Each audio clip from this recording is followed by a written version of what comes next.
Mini episode 1261 of the FDH Lounge is brought to you by Sportsology, delivering unconventional columns and webcasts about sports, TV, music, movies, and more. Follow them on the web at sportsology.com. The FDH Lounge. You want to schedule your life around it. A long time ago, on a gloomy, wet Cleveland spring night, two men stand alone amidst the late-night drizzle. Their voices echo across the vacant station parking lot as they debate the merits of the great American radio show that have been missing for far too long. On that night, an idea was born. That idea became the FDH Lounge.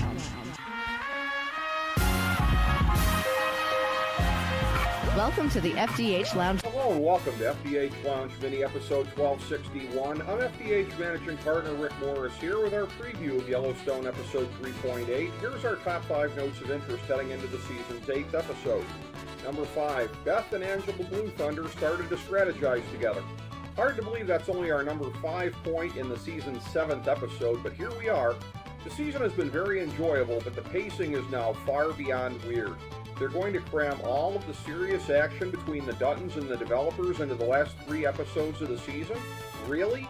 This only makes sense if the storyline is going to stretch into season 4, and that option would actually make a lot of sense, because who's going to believe that the Duttons have any vulnerability left if they can survive the Beck brothers in season 2 and these billionaire developers in season 3?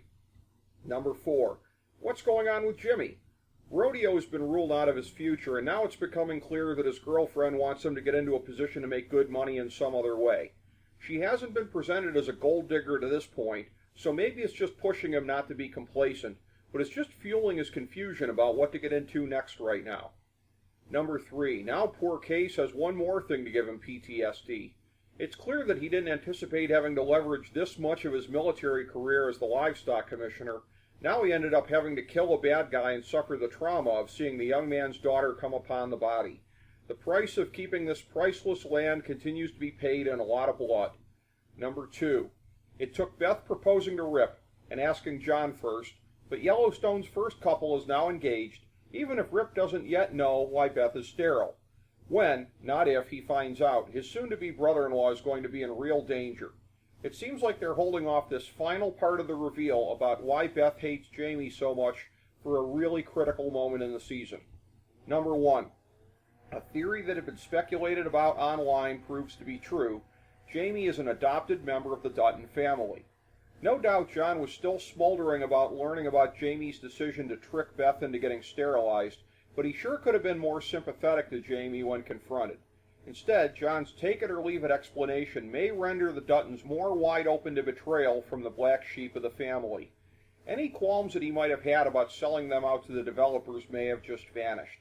We have to see how all this plays out, but John and Beth's decision to put Jamie in as Attorney General looms as a gigantic plot hole right now, since they didn't trust him, and Beth was willing to turn John against her brother, even knowing that the idea was for Jamie to protect them in that position.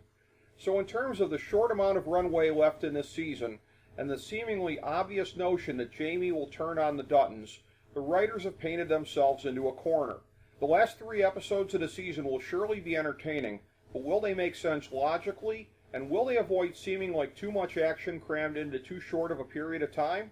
Time will tell. Thank you for joining us for this mini episode of the FDH Lounge.